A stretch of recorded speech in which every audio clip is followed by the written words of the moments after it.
Natalia कहाँ है? Natalia को छोड़ो, तुम क्या कहने लगी थी? कोई कलर नहीं है वहाँ पे। आ जाओ बैठ जाओ। तुम्हें पहले कभी कुछ मिला? छोड़ दो, नहीं तुम्हें आंखें नहीं है, तुम्हारे बटन है, रहने दो।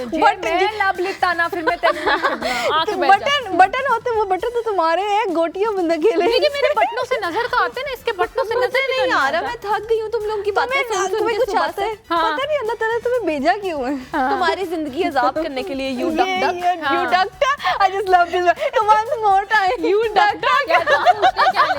मुद्दे पे आओ, उससे पूछो बेचारी। यार मैंने ये पूछना था आपसे, माशाल्लाह आपने इतना अच्छा ही, तो आप माइयों के लिए जा रही है, इसका तो कोई दीन मान ही नहीं है, कुछ भी बन जाती है ये। तो अब ये मॉडल है कि मॉडल, चलो इज्जत है बाहर मेरी, तुम लोग में तो ऐसे कुछ घर वाले इज्जत वैसे भी नहीं करते हैं, बाहर तो इज्जत है हमारी। घर वाले आप फैशन शूट्स करती हैं, तो आपका ब्राइडल शूट भी करना होता होगा आपने। कभी ऐसा हुआ है कि आपने साड़ी पहनी हो? क्योंकि मैंने पाकिस्तान में एक यूजुअल ट्रेंड देखा है कि लोग साड़ी पहन लेते हैं, साथ चोकर पहन लेते हैं और बाल खोल देते हैं, जो कि बहुत बड़ा ब्लंडर है। ठीक है, बिल्कुल भी। आपने अगर साड़ी पहनी है तो आप साथ क्या हेयर स्टाइल बनाती हैं? मैं या तो बन बना लूंगी, ठीक है, या तो मैं पोनी कर लूंगी। हाँ, कोई हाई, हाँ, ताकि पूरी लुक मेरी ना अच्छी लगे और अट्रैक्ट भी करे। ये नहीं कि मैं बाल खोल दूं और वो अजीब सी लुक भी दे। कर्ल्स तो मैं बिल्कुल भी नहीं कर सकती उसके साथ। हाँ, ये तो हम नहीं कह सकते कि हर ड्रेस के साथ सूट करेगी। साड़ी के साथ बिल्कुल सूट नहीं करती। ठीक है, साड़ी के साथ थोड़े से हाई बन्स और वो चीजें इसलिए भी अच्छी लगती हैं कि साड़ी बड़ा फ्लोई सा ड्रेस होता है। आप ऑलरेडी बड़े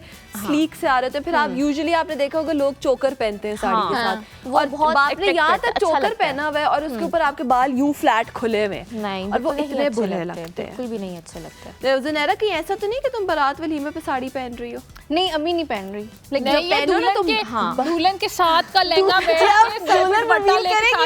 या फिर मैं वो पहनूंगी। अच्छा कोमल, मुझे एक बात तो बताओ, हम इतनी हेयर स्टाइलिंग करते हैं, आप भी करती हो, मैं भी करती हूँ, तो आप इन बालों के डैमेज को कैसे रोकती हैं?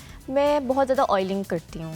या तो मैं अंडा लगा लेती हूँ या मैं दही लगा लेती हूँ, जो कि दिल नहीं कर रहा होता लगाने का, लेकिन हम लगाते हैं।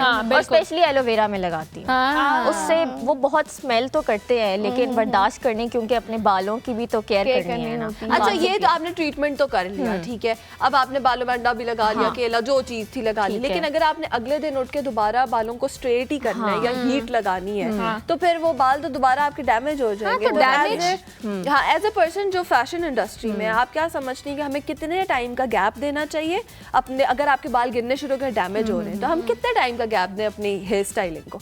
यार एनीथिंग, आई एम सॉरी मैं आपका इसका जवाब दे रही हूँ। एनीथिंग जो आपको हीट दे रही है ना, आपको तो एवरी डे तो करना ही नहीं चाहिए। इन एनी केस आप कुछ भी कर लें, आप वो डैमेज, अगर देखो वो फैशन इंडस्ट्री से उसका काम है, वो नहीं भी करेगी तो at the end of the day उसे शूट्स मिलेंगे। She has to, she is being paid for what she has to. अगर just she is not getting paid for, वो नहीं करेगी, तो फिर आपने डैमेज के बाद कितना अरसा उसको गैप देना? साल कुछ करूंगी नहीं, मुझे क्या जरूरत है? फिर वो क्यों करेगी? मेरी बात सुने, हम क्या करते हैं कि जैसे हमारा शूट खत्म होता है, हम उनको कहते हैं हमें प्रोटीन ट्रीटमेंट दे दें। वो प्रोटीन ट्रीटमेंट क्या होती है? वो एक मास्क सा होता है, वो कुछ देर लगा के उससे क्या होता है, हमारे जो बाल टेंगल्ड हुए होते हैं वो भी खुल जाते हैं, सॉफ्टनेस हो जाती है और डैमेज कंट्रोल हो जाता है। एक तो ये चीज। उसके बाद आप ऑयलिंग करें, ठीक है, उसके बाद आप एवरीडे, और जब कुछ अरसे के बाद ना आपके जो नीचे ये रफ एजेस हो जाते हैं, कर करके ट्रिमिंग करवा लें, अच्छा सा कट ले ले, ठीक है, और बस ऑयलिंग वगैरह करें। देखिए, we are not living in this modern world, और हम स्ट्रेटनर, आयरन इनके बगैर नहीं रह सकते।